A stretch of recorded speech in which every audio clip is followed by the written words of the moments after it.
9676525789. youtube.com Harshith Institute.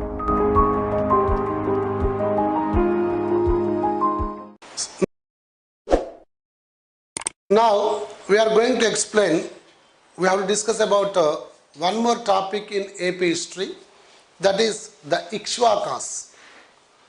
After Andhra Shatavahanas, the immediate kingdom is Ikshvakus, right? So Ikshvakus, they ruled above Krishna river area. Their capital is Vijaypuri. It is in Guntur district. So they ruled Guntur district area, Prakasham district area, Nalagonda district area, Krishna district area. These areas were ruled by these Ikshvakus. Ikshvakus were subordinates or de facto authorities to Shatavahanas. So Ikshvakus, one of the important kingdom in Andhra Pradesh area. After the declining of Shatavahana dynasty, Ikshvakus were introduced. Ikshvakus are entered to rule above Krishna river area and below Krishna river area. Okay, let me explain. First of all, I want to explain about the highlights, the important points about the Ikshvakus. So let me explain important points. First of all, highlights, we have to see highlights. Okay, highlights, right? The founder of Ikshvaka dynasty. Who was the founder of Ikshvaka dynasty? The Ikshvaka dynasty founder was, who was the founder? The founder was, so Vasishti Putra Sri Shantamula. Vasishti Putra Sri Shantamula. Sri Shantamula. Vasishti Putra Sri Shantamula. He was the founder of Ikshvaka dynasty. Vasishti Putra Sri Shantamula. Vasishti Putra Sri Shantamula was the founder of Ikshvaka dynasty. Who was Vasishti Putra Sri Shantamula? Vasishti Putra Sri Shantamula was army chief of last Shatavahana ruler, third Pulamavi. He was army chief to third Pulamavi, last ruler of Shatavahana dynasty. Third Pulamavi was last ruler of Shatavahana dynasty. Vasishti Putra Sri Shantamula was the army chief of this third Pulamavi. Same you see, this Vasishti Putra Sri Shantamula also, he kept his name like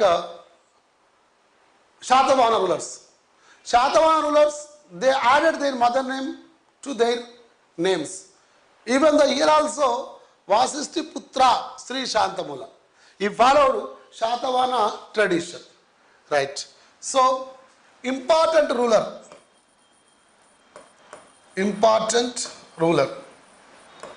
So, Rudra Purusha Datta. Important ruler, Rudra Purusha Datta. Important ruler was Rudra Purusha Datta. So, important ruler was Rudra Purusha Datta. Here, the important ruler was Rudra Purusha Datta. You know, so Rudra Purusha Datta, he was the important ruler in this Ikshvaka dynasty. And last ruler, who was the last ruler? The last ruler was Rudra Purusha Datta. So, the important ruler was Veera Purusha Datta. The important ruler was Veera Purusha Datta. The important ruler was Veera Purusha Datta. Last ruler was last ruler was Rudra Purushadatta. Last ruler was Rudra Purushadatta. Right? So here you see, founder was, so Vasishti Putra Sri Shantamula. Founder was Vasishti Putra Sri Shantamula. Vasishti Putra Sri Shantamula. Founder. Important ruler Veera Purushadatta. Last ruler Rudra Purushadatta. So capital, their capital. What is capital? Vijayapuri. So Vijayapuri was the capital. So you know, it is nearby Sri Parvatam. It is nearby Sri Parvatam. The capital is Vijayapuri. The capital is Vijayapuri, right? And their official language, Prakruta. Official language Prakruta. Also they followed and they Sanskrit also. Prakruta and Sanskrit. Prakruta and Sanskrit. And religion. So what was the religion of this Ikshvakus? So Vedic religion and Buddhism. Vedic religion and Buddhism also. Both religions are there. Vedic religion and Buddhism. Okay. And you know, so here the most important inscriptions are there regarding the Ikshvakus, Nagarjunakonda inscription, Amaravati inscription, Jaggepeta inscription, etc. inscriptions are there. So totally, you know, Ikshvakus are ruled this Krishna, above Krishna area and below Krishna area. You know, according to Puranas, 7 kings ruled Ikshvaka dynasty. According to Puranas, 7 kings ruled this Ikshvaka dynasty. But according to inscription, only availability. According to inscriptions, only information available about 4 rulers. 4 rulers, 75 years. But according to Puranas,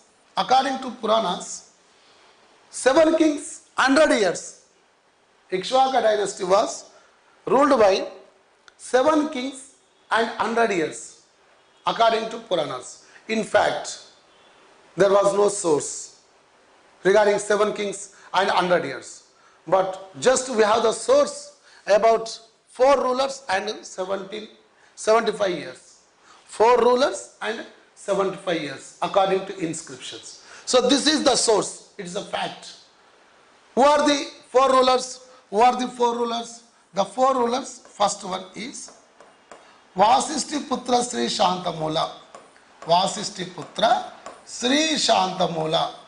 Okay. First ruler was Vasishti Putra Sri Shantamula. Second ruler, Veera Purushadatta. Second ruler was Veera Purushadatta. First one, Vasishti Putra Sri Shantamula. Second ruler, Veera Purushadatta. And third, Ehobala Shantamula.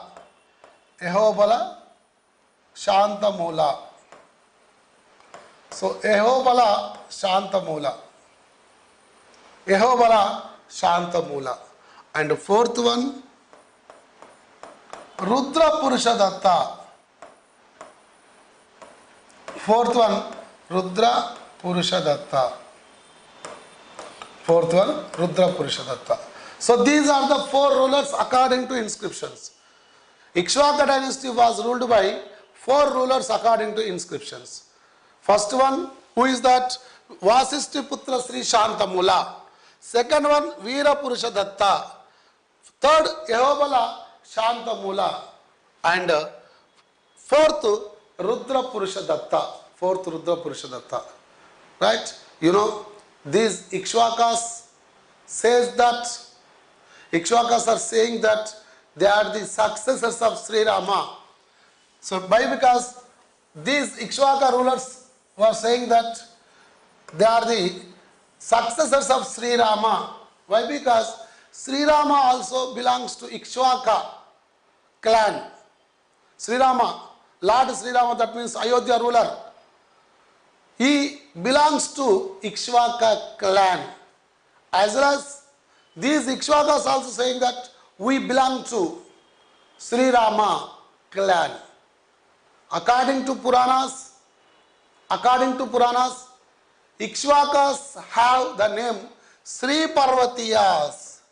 According to Puranas, they have the name Sri Parvatiya. Sri Parvatiyas. So Sri Parvatiyas, they are called according to Puranas, they have the name Sri Parvatiyulu or Sri Parvatiyas. And also they have the name Andhra Brutyulu. Andhra Brutyulu. Right? You remember these two names. Who are the Sri Parvatiyas? Who has the name Sri Parvatiyas? So Ikshvakas have the name Sri Parvatiyas. And as well as they have the name Andhra Brutyulu. They have the name Andhra Brutyulu. So they have the name Andhra Brutyulu. Right? And you know, here they have two concepts, two names, Sri Parvatiyas and Andhra Brutyulu. Okay. And what is native place of Ikshvakas? What is native place of Ikshvakas? But there are different names, different opinions. Somebody will say North Indians. Somebody will say Kannada area. Somebody will say Tamil Nadu area. But finally, maximum historians decided Ikshvakas are belonging to Krishna coastal area, Telugu Andhra area, Telangana Andhra area, Krishna coastal area, right? So they belongs to Krishna coastal area. That's it. Maybe might be so many opinions. They belong to North India. They belong to Kannada area. They belong to Tamil Nadu area. But finally, maximum historians decided that they belong to coastal, Krishna coastal area. That means Telangana and Andhra area. Okay, but you know, here these Ikshvakas have a lot of importance. Here, some of the important statements regarding to these Ikshvakas. Some of important statements. They have some importance. For example, if you see Shatavahanas, first dynasty in Andhra Pradesh. Shatavahanas. So, first rulers, 30 rulers, maximum rulers. Like that, Ikshvakas has some of the importance. Only because of Ikshvakas, that system was introduced. Because of Ikshvakas, that system was introduced. What is that? Yeah, right, first one. The importance of Ikshvakas. What were the important issues introduced by, what was the important issue? What are the important issues introduced by Ikshvakas? Right, first, you know, they developed Buddhism. Pure South Indian dynasty developed Buddhism. You know, in South India, it is one and only dynasty developed Buddhism perfectly, not partially, not in a parts, but perfectly. That's why Buddhism was developed in the period of Ikshvakas. And next,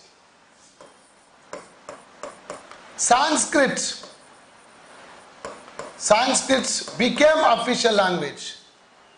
It was first South Indian dynasty. Sanskrit became the official language. They introduced Sanskrit. You know, they laid Nagarjuna Konda inscription. Nagarjuna Konda inscription. They laid Nagarjuna Konda inscription. It is the first Sanskrit inscription in South India. Ehobala Shantamula laid Sanskrit inscription. Ehobala Shantamula laid Sanskrit inscription. So it was first Sanskrit inscription in South India, which was laid by Ikshvakus. You know, what was the first Sanskrit inscription in India? Nanaghat, Girnar inscription, Nanaghat inscription, which was laid by Rudradhama. But in South India, what is the Sanskrit inscription? Nagarjuna Konda inscription. It was first Sanskrit inscription. So these Ikshvakus laid first Sanskrit inscription in South India and introduced Sanskrit as official language. It was first kingdom dynasty in South India. And next, so temples. First South Indian kingdom constructed temples. First South Indian kingdom constructed temples. In the period of Ehobala Shantamula. In the period of Ehobala Shantamula, there are so many temples were constructed. In the period of Ehobala Shantamula, so many temples were constructed. In the period of Ehobala Shantamula. So here, it was the first kingdom in South India constructed temples, right? And you know, so it was the first kingdom started marriages with niece. It was the first kingdom marriages with niece. Means here, Veera Purushadatta, he married the daughters of his paternal aunt. Okay, Veera Purushadatta got married daughters of his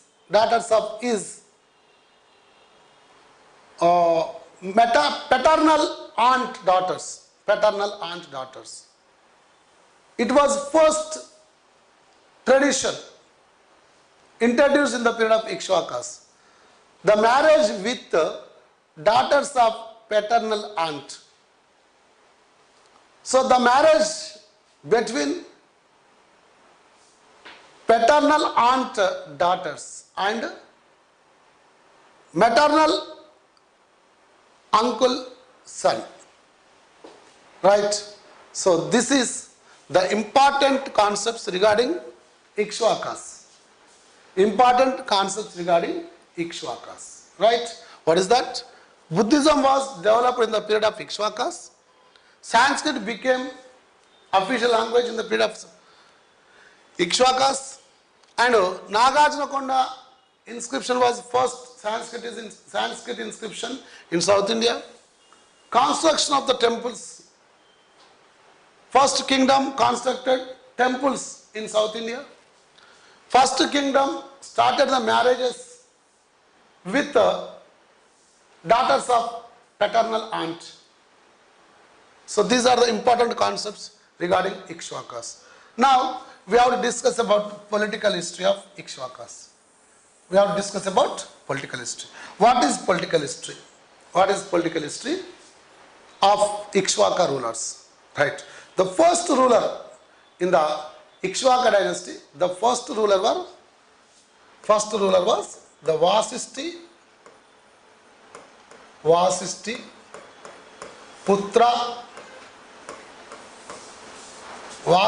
putra Sri Shantamula. Vasisti putra Sri Shantamula. Vasisti putra Sri Shantamula. So he ruled from 225 He ruled from 225 AD to 245 AD. 245 AD. 225 AD to 245 AD. Vasishtiputra Sri Shantamula. Right? So first of all, we have to see what are the titles. What are the titles of Vasishtiputra Sri Shantamula? So, Shata Sahasra as a title. Shata Sahasra. Shata Sahasra. So, Shata Sahasra Maha Alaka Mahadanadipati. Shata Sahasra Alaka. Shata Sahasra Alaka Mahadanadipati. Mahadanadipati. Shata Sahasra Alaka Mahadanadipati. Shata Sahasra Alaka Mahadanadipati. He has the title Shata Sahasra Alaka Mahadanadipati. He has the title. You know, he was founder of Ikshvakus dynasty. He was founder of Ikshvakus dynasty.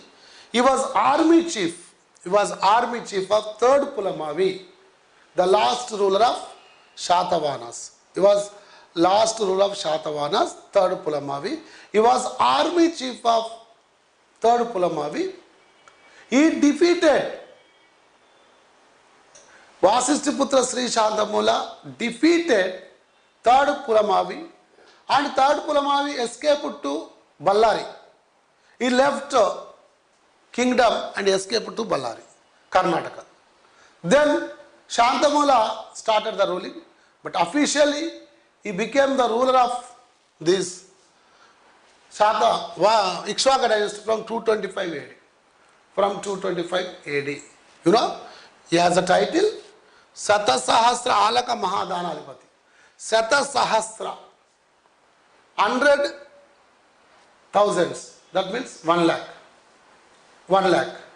So he donated 1 lakh plus alaka, plus, and he donated buffaloes to plow, to cultivate, to plowing the land. He encouraged agriculture. This is concept. He encouraged agriculture. So he encouraged agriculture. He donated 1 lakh plus to the farmers to do agriculture. Right? You know, he was Vedic religionist. He was Vedic religionist. Remember, he was Vedic religionist. And also, he was devotee of Kartikeya. He was devotee of Kumaraswamy or Kartikeya. He was devotee of Kartikeya. He was devotee of Kartikeya. Vasishtiputra Sri Shantamula, devotee of Kartikeya. Right? You know, he did some sacrificings. He did some sacrificings. Ashwamedha, Vajpeya, Agnistoma, Agnihotra. He did sacrifices. Earlier I told you, those who are belonging to Vedic religionism, they will do sacrificings. The Buddhist rulers will not do Ashwamedha, Rajasuya sacrificings. The Jainist rulers will not do Ashwamedha, Rajasuya sacrifices. But only the Vedic religionist rulers, only who belongs to Vedic religion, they will do sacrifices. Ashwamedha, Rajasuya, Agnistoma, Agnihotra. So this one, Vasishtiputra Sri Shantamula, he did Ashwamedha, Vajpeya, Agnistoma, Agnihotra sacrificings. Why? Because you see, in Nagarjuna Konda, the biggest dayas was appeared while in the excavations. In the excavations, one biggest dayas, it was saying that, it was indicating that about Ashwamedha sacrificing. Because of that dais stage, the historians decided, oh, this Vasishtiputra Sri Shantamula did the Ashwamedha sacrificing. Generally, you know, who does the sacrificings, they will get titles. They will get titles. For example, Rajasuya. If any king did Rajasuya sacrificing, for example, Rajasuya. What do you know? What is Rajasuya? What is Rajasuya sacrificing? Do you know what is Rajasuya? Do you know what is Rajasuya sacrificing? What is Rajasuya Krat? Rajasuya sacrificing means it is one kind of homa, one kind of yajna, one kind of sacrificing. Rajasuya. The king, he wants to dominate. He wants to show the authority on neighbor kings. All the neighbor kings will become subordinates or deputies to this king. Who does the Rajasuya sacrificing? That indication, all the neighbor kings will be subordinate to that king. For that superior authority, the Rajasuya sacrificing will be completed. So, who completed Rajasuya sacrificing, they will have the title. So, Samrat. They will have the title Samrat or Raraja. Raraja. Samrat or Raraja. So, Vasishtiputra Pulamavi, Vasishtiputra Sri Shantamula, Vasishtiputra Sri Shantamula has done Ashwamedha, has done Vajpaya, has done Agnihotra and Agnistoma. But here I am saying to you for your reference, who has done Rajasuya, they will get Samrat and Raraja. And second, Ashwamedha. If anybody does Ashwamedha sacrificing, they will get title. They will get title Swarat. Swarat. They will get title Swarat. And what is Ashwamedha? Ashwamedha means Ashwamedha. So Ashwamedha. You know what is Ashwamedha sacrificing? Ashwamedha sacrificing means the horse will be decorated. They can release the horse.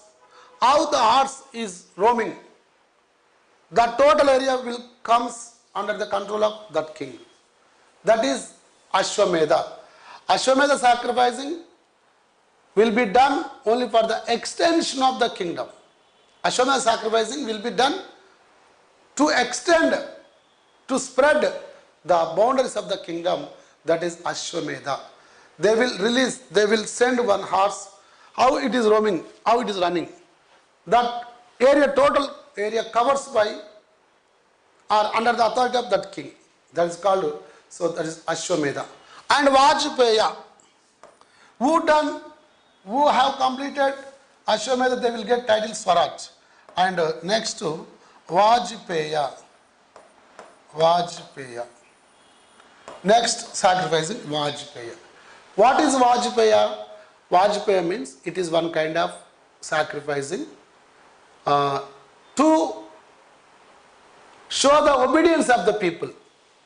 The king will do this sacrificing to know the obedience of the people. How the people are having obedience towards the king. So that is Vajpaya sacrificing. If anybody has done sacrificing of Vajpaya, they will get title Virat. They will get title Virat. And Naramedha, one more important. Naramedha. So Naramedha sacrificing. What is Naramedha? Naramedha means the security, the bodyguards will sacrifice their life jumping into fire altar for the sake of the king, for the sake of the king, his bodyguards, his security will jump in the fire altar and they can suicide themselves. They can sacrifice their life themselves while jumping into fire altar. That is Narameda. You know, in India, only one king has done this Narameda sacrifice. One and only king. That was Madhavarma to Vishnu Kundiri. One and only king was there in India, did Narameda, conducted Narameda. That king was second Madhavarma. That king was second Madhavarma, Vishnu Kundiri. If anybody completed this Narameda, they will get title Ek Virat. You write Ek Virat. You write this all the titles. If anybody completes these sacrificings, they will get these titles. If they complete Rajasriya, they will get Samrat or Raraj. If they complete Ashwamedha, Swarat. If they complete Vajpeya, they complete Virat, they will get Virat title. And if they complete Narameda, they will get Ek Virat. So these are the titles. These are the titles. Okay, but you know here, Vasishti Putra Sri Shantamula, Vasishti Putra Sri Shantamula, he conducted Ashwamedha, Agnishtoma, Agnihotra, Vajpeya, etc. You know? Yes. He laid some inscriptions. There are some inscriptions of Vasishti Putra Sri Shantamula. There are some inscriptions. So Dachepalli inscription, Dachepalli, nearby Miryalaguda, Dachepalli inscription. So Dachepalli inscription, Rentala inscription, Keshanapalli inscription, Keshanapalli inscription.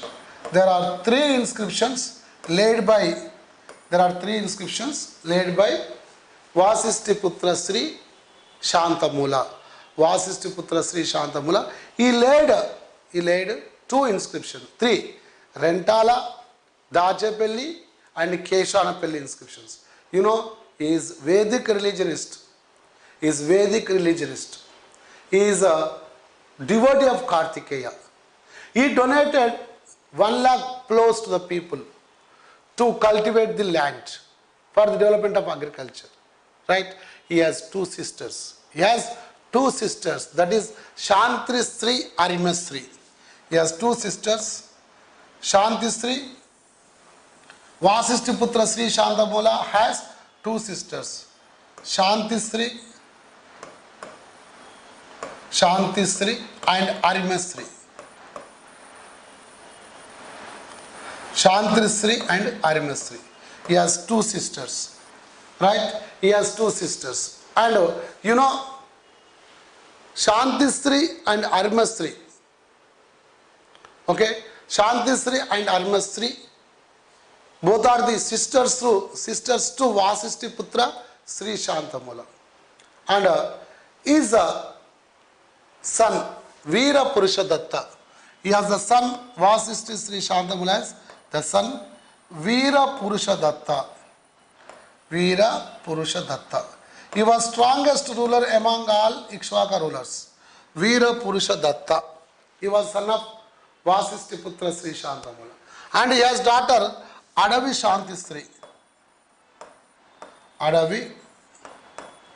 Shantisri.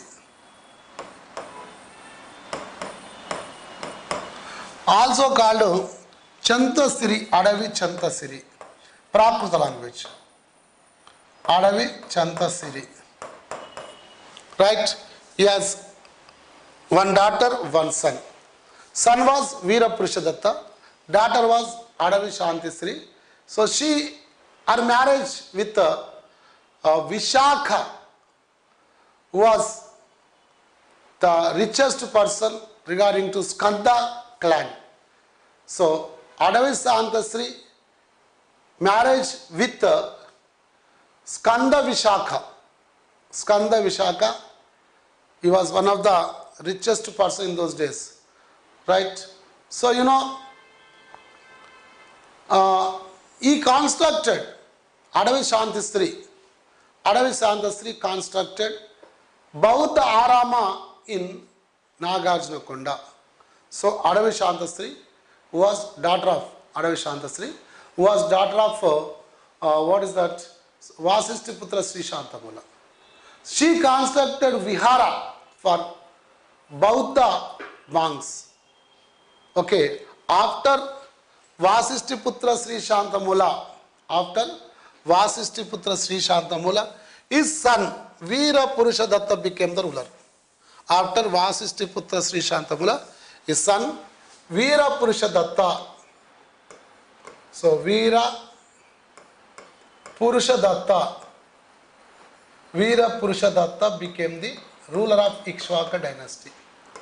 Veera Purushadatta became the ruler of this Ikshvaku dynasty. You know, he has the title South Indian Ashoka. He has title South Indian Ashoka. He has the title South Indian Ashoka. Why? Because there was Ashoka who strived for development of Buddhism. In South India also, this person strived for the development of Buddhism. So he has the title South Indian Ashoka. He has title South Indian Ashoka. One and only king in Ikshvaku dynasty took Buddhism, that Veera Purushadatta. One and only Ikshvaku ruler. He was the ruler only, took Buddhism. In Ikshvaku dynasty, no other rulers have taken Buddhism. This one only, he took Buddhism. Right? You know, in his period, the Buddhism, it is called, his period is called the Golden Age for Buddhism. Okay, Veera Purushadatta period as the title. So Golden Age of Buddhism. Golden Age of Buddhism. So Veera Purushadatta ruling period as the popular name, so popular known as Golden Age of Buddhism. Golden Age of Buddhism. You know, he belongs to Mahayana Buddhism. Veera Purushadatta belongs to Mahayana Buddhism. So he ruled from 245 to 265 AD. He ruled from 245 AD to 265 AD. So he followed Mahayana Buddhism. Mahayana Buddhism proposed by Acharya Nagarjuna. Acharya Nagarjuna was stayed, Acharya Nagarjuna stayed in Nandikonda or Nagarjuna Konda, Sri Parvatam. That's why, so here Veera Purushadatta also followed the Mahayana Buddhism. So he in Nagarjuna Konda, it's became the greatest Buddhist holy place, Buddhist pilgrimage in the period of this Veera Purushadatta. Right? You know, Yuan Sang, according to Yuan Sang writings, Bhava Viveka, the one of the what we can say logic one of the philosopher, Bhava Vivekudu, he lived in Vijayapuri according to Yuan Sang. Yuan Sang visited this Nagarjuna Konda in the period of Harshavardhana, okay, in the period of Chalukyas, Western Chalukyas. So he mentioned that Bhava Viveka, the great philosopher, he lived in the period of Veera Purushadatta. You know, this Veera Purushadatta established the Buddhist university in Sri Parvatam. So he established Buddhist university. He established Buddhist university in Sri Parvatam. So many Buddhist students came to Nagarjunakonda, studied in Nagarjunakonda. This is the first Buddhist university in India, Sri Parvata University. It's called Sri Parvata University. Who established this Sri Parvata University? Veera Purusha Datta. Veera Purusha Datta established Sri Parvata University. It is the biggest Buddhist university in India. He was the first. It is the first Buddhist university in India. Right? So, you know, there is one idol in Nagarjunakonda. There is one idol was appeared.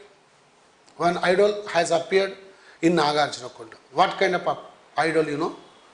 One person kicking Shivalinga. He was kicking Shivalinga like this. He was kicking Shivalinga like this. The historians stated that person who is kicking Shivalinga, that person might be Veera Purusha Datta.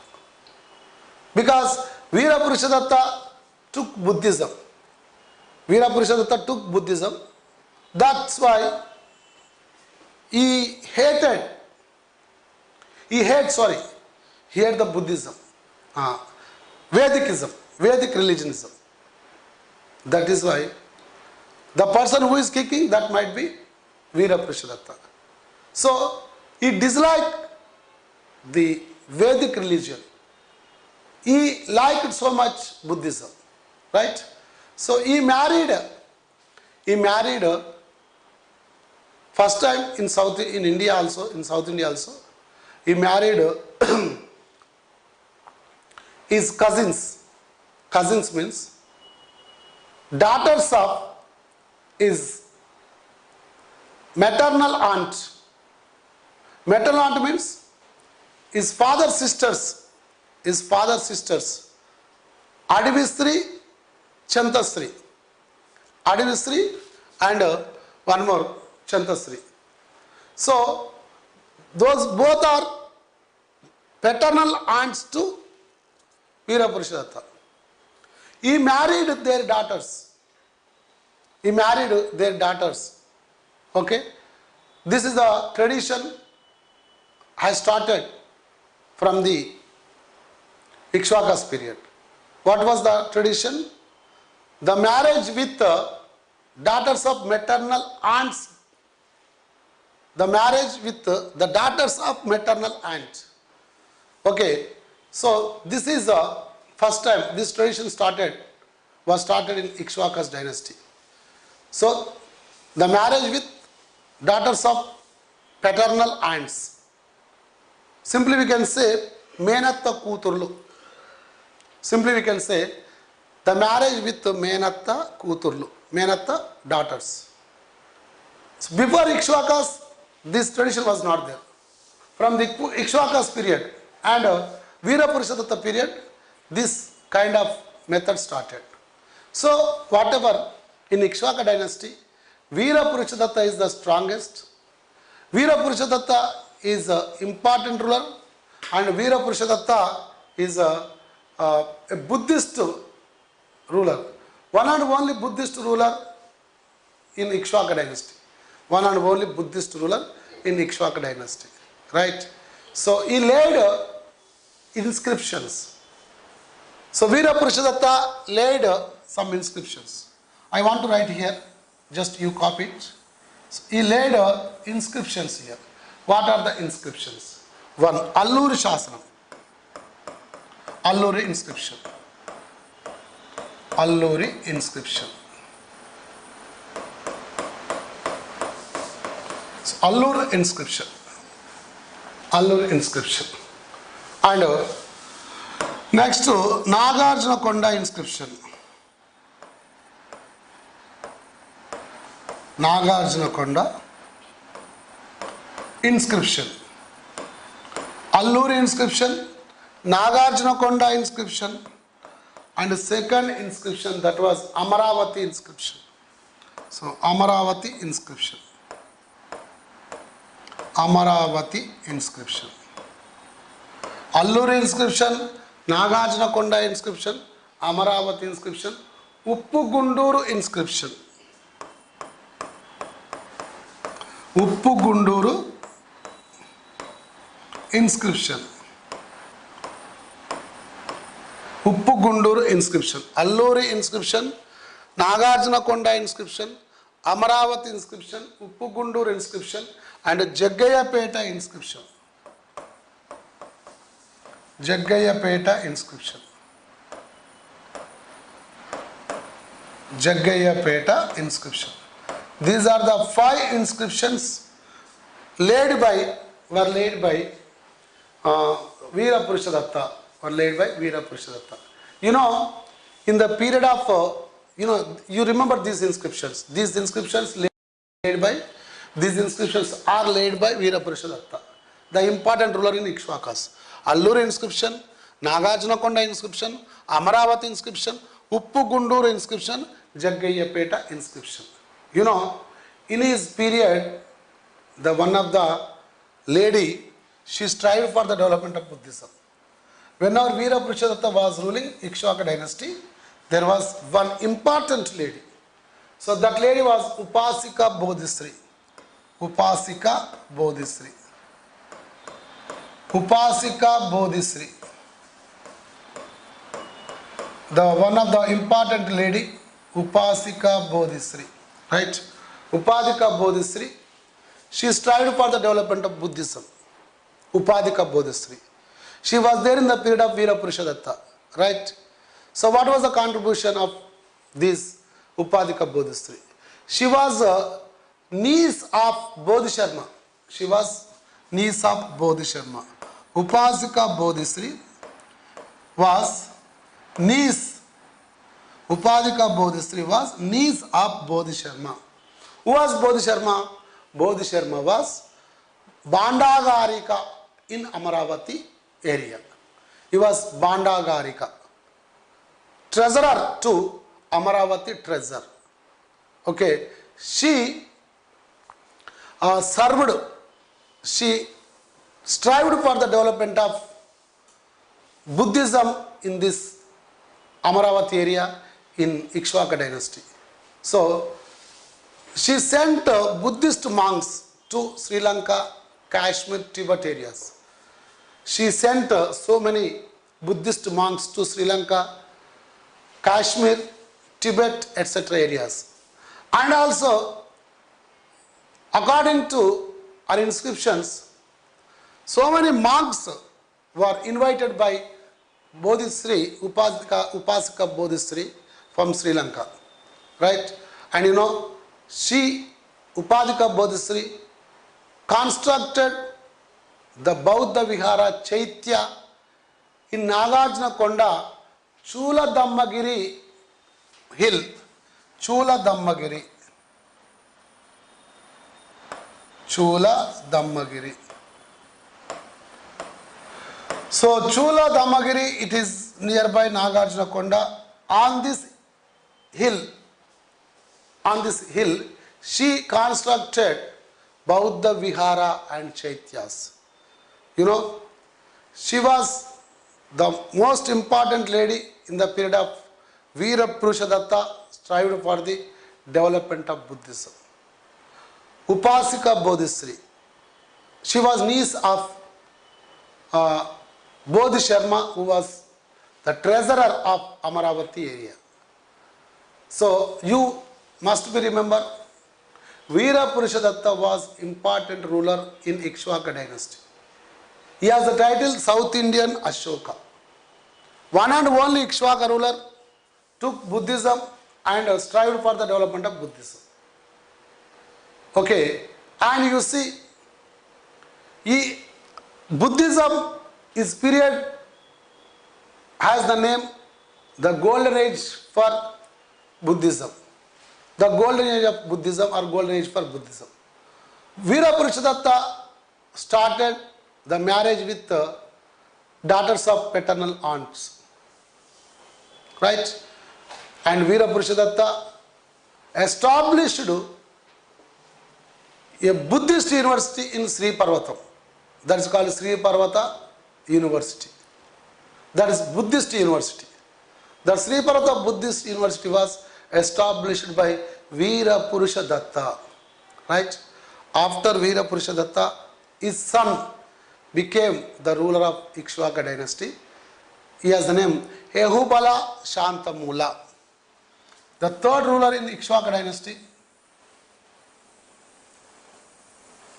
The third ruler in Ikshvaku dynasty, Ehubala Shantamula. Ehubala Shantamula. So Ehubala Shantamula, he was third ruler, son of Veera Purusha Datta. He ruled from 265 to 290. He ruled from 265 to 290. Ehubala Shantamula. Ehubala Shantamula. You know, he was son of Veera Purusha Datta. Ehubala Shantamula was son of Veera Purusha Datta. You know, he was quite different to his father, because he was strived for the development of Vedic religionism. Of course, Buddhism also developed in his period, but more than Buddhism, the Vedic religion was developed. The Vedic religion was developed. And this person, Ehubala Shantamula, donated the lands for the Buddhist Sangha. Ehubala Shantamula, he strived for the development of Buddhism as well as he strived for the development of Vedic religionism. But he donated the lands to Buddhist aramas, Buddhist sanghas. Okay, there are so many inscriptions in Nagarjunakonda regarding Ehubala Shantamula. So many inscriptions founded in Nagarjunakonda, those inscriptions are belonging to Ehubala Shantamula. You know, he laid a Sanskrit inscription. First of all, he started to laying the Sanskrit inscription in South India. That is first Nagarjunakonda. Nagarjunakonda inscription was first Sanskrit inscription in South India. It was laid by Ehubala Shantamula. So Ehubala Shantamula became first ruler in South India, laid Sanskrit inscriptions. In India, who was first ruler laid Sanskrit inscriptions in India? Rudradama. What was the inscription? Girnar and Junagadh. But here, Ehubala Shantamula was the first ruler in India, laid inscriptions in Sanskrit. It is the first Sanskrit inscription in South India. So besides of this Sanskrit inscription, he laid Prakrita inscription also. So Gummadi Guru inscription. So here Nagarjunakonda inscription. Nagarjunakonda inscription. And next Gummadi Guru inscription. Gummadi Guru inscription. Right. Nagarjunakonda inscription, it is there. It is Sanskrit inscription. It is a Prakrita inscription. Prakrita or Prakrita inscription. He laid two inscriptions. One, Nagarjunakonda inscription. Two, Gummadi Guru inscription. Nagarjunakonda inscription is Sanskrit inscription. Gummadi Guru inscription is Prakrita inscription. So you remember, Ehubala Shantamula was first ruler in South India, laid the Sanskrit inscriptions. Laid the Sanskrit inscriptions. He was first ruler in South India, laid Sanskrit inscriptions. And also, you know, he was first ruler in South India, built temples. He built so many temples in Nagarjunakonda. He built so many temples in Nagarjunakonda. Pushpabhadra Narayana Swami temple, Kartikeya temple, Navagraha temple, Nandikeshwara temple, Ariti temple. All these temples were constructed by Ehubala Shantamula in Nagarjunakonda. You know, Pushpabhadra Narayana Swami temple, Kartikeya temple, Navagraha temple, Nandikeshwara temple, Harithi temple, Harithi temple. You know Harithi temple? Harithi temple. So Harithi temple, it is a goddess of children. Harithi temple means Harithi is the goddess of children. So he was first ruler in South India. Ehubala Shantamula was first ruler in South India. First ruler in South India constructed the temples, Hindu temples. Constructed Hindu temples. You remember? First Sanskrit inscription was laid by Ehubala Shantamula in South India. First Hindu temples were constructed by Ehubala Shantamula in South India. We should remember these 2 points. First Sanskrit inscription in South India. First Hindu temples in South India. That credit goes to Ehubala Shantamula. Even though his army chief, Elisiri, he has army chief, army chief name was Elisiri. He was constructed Kumaraswamy temple in Nagarjunakonda. He also constructed Kumaraswamy temple in Nagarjunakonda. And his sister Kondasiri, she constructed Bauddha Vihara in Nagarjunakonda. His sister Kondasiri. Kondasiri constructed the Bauddha Vihara in Nagarjunakonda. So this is Ehubala Shantamula. You have to remember the information regarding Ehubala Shantamula. Right? Veerapurusha has some specialities. Ehubala Shantamula has some specialities. He served for Buddhism. And as well as Vedic religionism. He constructed temples. He laid Sanskrit inscription. He constructed viharas. He served for the Buddhism development. He married daughters of paternal aunt like that. Veerapurusha and Ehubala Shantamula. Father and son. Both are strived for the development of Ikshvaku dynasty. He has 2 inscriptions. Nagarjunakonda inscriptions and Gumbadiguru inscription. And the last ruler in Ikshvaku dynasty, was the last ruler Rudrapurusha Datta. The last ruler in Ikshvaku dynasty, Rudrapurusha Datta.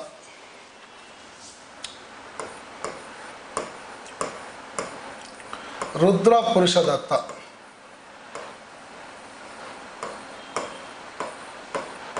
Rudrapurusha Datta, last ruler. He ruled from 290 to 300. He ruled from 290 to 300. He was last ruler. His inscriptions founded in Gurajala area. Palladi area, Gurajala area. His inscriptions were founded in Gurajala area. He was last ruler in Ikshvaku dynasty. He was defeated by Pallava Simhavarma.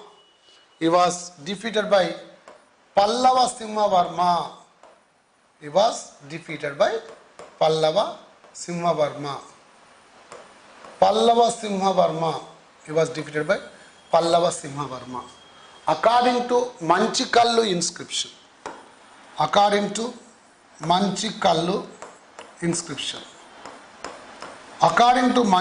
inscription, he was defeated by Simhavarma, Pallava founder, Pallava dynasty founder.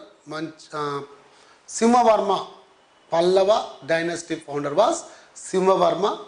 This Simhavarma defeated Rudrapurusha Datta. right?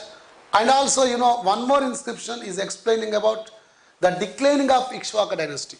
One more inscription. That inscription was Maidavolu inscription. Maidavolu inscription. Maidavolu. So Maidavolu inscription is explaining about the declining of Ikshvaka dynasty. Maidavolu inscription is explaining of the declining of Ikshvaka dynasty. That is Maidavolu inscription. Who laid this Maidavolu inscription? So who laid this Maidavolu inscription? That is Skandavarma. Pallava Skandavarma. Pallava Skandavarma. So Pallava Skandavarma laid Maidavolu inscription. That Maidavolu inscription is explaining about the declining of Ikshvaka dynasty. So this is the political history of Ikshvakus. 4 rulers, 75 years.